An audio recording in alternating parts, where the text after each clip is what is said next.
আপনাদেরকে আমি এখন দেখাচ্ছি ফুলকপি দিয়ে আলু দিয়ে পনির দিয়ে তরকারি। এটার জন্য আমি এখানে পেস্ট করলাম কি পেঁয়াজ, ছোট্ট একটা পেঁয়াজ দিয়েছি, আর আদা, কাঁচা লঙ্কা, আর দিয়েছি বড় চামচের 1 চামচ চিনের গুঁড়ো, ধনের গুঁড়ো, স্বাদ মতো নুন, আর ছোট্ট 1 চামচ দিয়েছি গুঁড়ো লঙ্কার গুঁড়ো। সেটা তোমাদের ইচ্ছে, যদি কেউ ঝাল খাও দিতে পারো, আর না দিলেও না দিতে পারো। এখন আমি কড়াইয়ের মধ্যে তেল গরম হচ্ছে, তেজপাতা, হ্যাঁ, আমি এটা জিরে গুঁড়ো দেবো। জিরে গুঁড়ো দিয়ে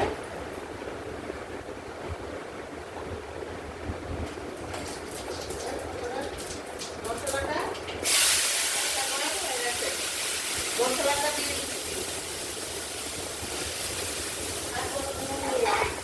আর এখানে এই যে ফুলকপিটাকে আমি আগে কি করেছি, নুন দিয়ে ভালো করে ভিজিয়ে রেখেছি, তারপর অনেকক্ষণ ভিজিয়ে রেখেছিলাম, তারপর জলটা ফেলে, কারণ আজকাল ফুলকপিতে তো অনেক কিছু থাকে, জলটা ফেলে ফুলকপিটাকে কড়া করে ভেজে নিয়েছি। আর আলুটাকে একটু সেদ্ধ করে জলটা ফেলে, কারণ আজকাল আলু সেদ্ধ করতে চায় না, নুন হলুদ দিয়ে ভেজে নিয়েছি। আলুটা আগেই ভেজে নিয়েছি।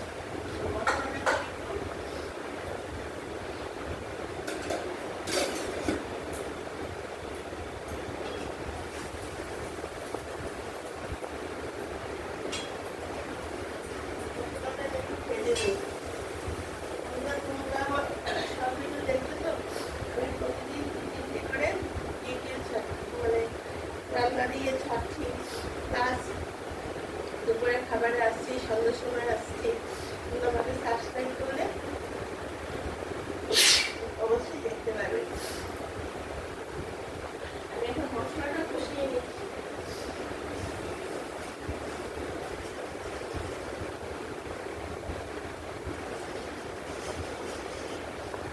ছোট পেঁয়াজ দিয়েছি, আমরা ছোটবেলায় নিরামিষ খাই, কিন্তু পেঁয়াজটা আমরা খাই।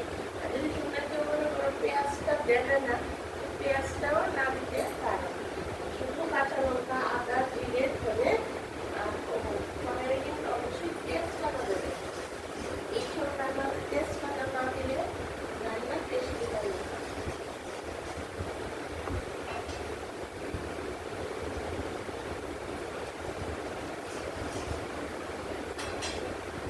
এই মশলাটার সঙ্গে আমি ফুলকপি ডাল দিয়ে দিই, তাহলে সেটা হচ্ছে থাকতে হবে।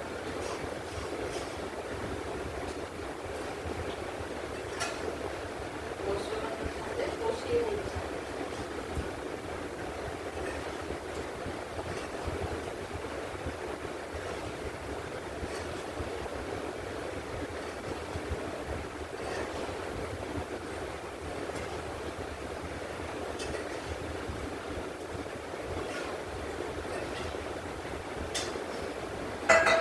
ঝুল দেওয়ার জন্য জল নিয়ে নিচ্ছি।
সবার জন্য ভালো করে।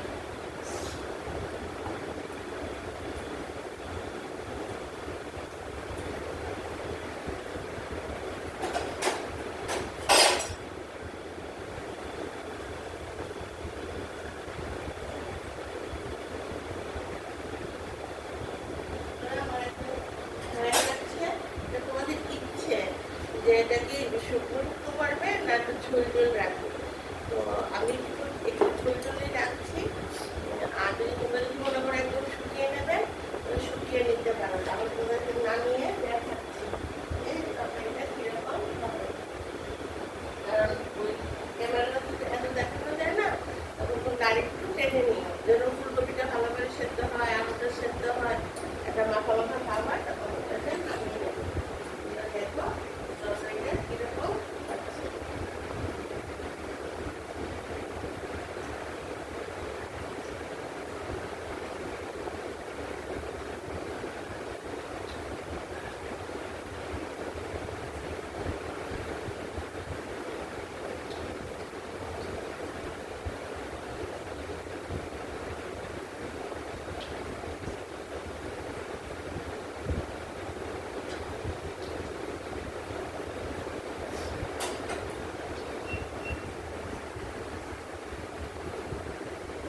এই দেখো বন্ধুরা, আমার ফুলকপি আলু পনিরের তরকারি হয়ে গেছে।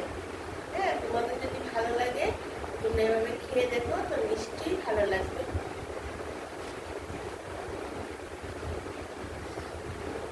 তাহলে বন্ধুরা এখন আসি, পরের ভিডিওতে আবার